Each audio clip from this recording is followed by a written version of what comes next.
భూత్ రాధాకృష్ణ, రోత రాధాకృష్ణ ఏ విధంగా అయితే మహిళల్ని కించపరిచారు, ఏ విధంగా అవమానపరిచారు అనేది ప్రపంచం యావత్తు కూడా గమనిస్తూ ఉంది.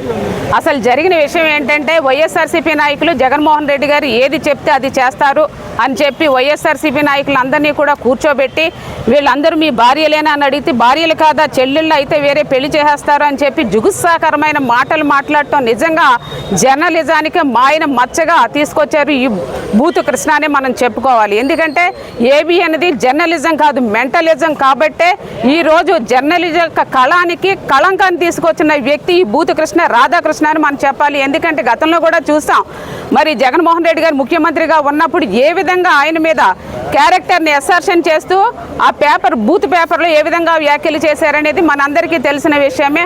అలాగే ఈరోజు కూటమి ప్రభుత్వం అధికారంలో ఉండి అరాచక పాలన చేస్తూ ఉంటే అవన్నీ ప్రజలు గమనిస్తున్నారు. కాబట్టి అరాచక పాలనను డైవర్షన్ పాలిటిక్స్ చేస్తూ ఈరోజు మహిళలను అడ్డం పెట్టుకుని రాజకీయ లబ్ధి కోసం ఇలాంటి మాటలు మాట్లాడిన భూత్ కృష్ణకి ప్రజలే బుద్ధి చెప్తారని కూడా ఈ సందర్భంగా తెలియజేసుకుంటున్నాను. మరి 40 సంవత్సరాలు అయినా ఈ భూత్ కృష్ణ పత్రికా రంగంలో ఉండి కూడా భాష అనేది సరిగా మాట్లాడటం లేదు. అలాగే సమాజ శ్రేయస్సు కోసం చక్కటి వార్తలు అందించాలి తప్ప ఇలాంటి బూత్ వ్యాఖ్యలు చేస్తూ బూత్ పేపర్లో రాయడం ఎంతవరకు కరెక్ట్ అని ప్రశ్నిస్తా ఉన్నాను. కాబట్టి వెంటనే రాధాకృష్ణ ఏదైతే మహిళల పైన కించపరిచేలా మాట్లాడారో ఆ వ్యాఖ్యలను వెనక్కి తీసుకోవాలి, మహిళలందరికీ కూడా క్షమాపణ చెప్పాలి.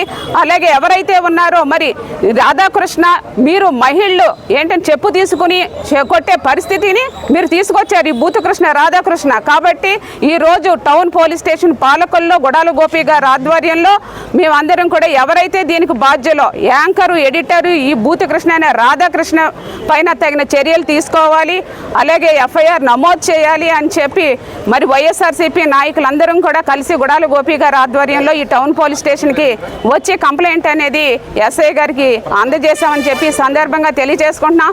భూత్ కృష్ణ రాధాకృష్ణ వెంటనే మహిళల పైన మీరు ఏదైతే వ్యాఖ్యలు చేశారో వెంటనే తీసుకోకపోతే కనుక మీ పేపర్ను కూడా కనపడకుండా చేస్తామని చెప్పి మహిళలందరి తరపున హెచ్చరిస్తా ఉన్నాం వైఎస్ఆర్సీపీ పార్టీ తరపున.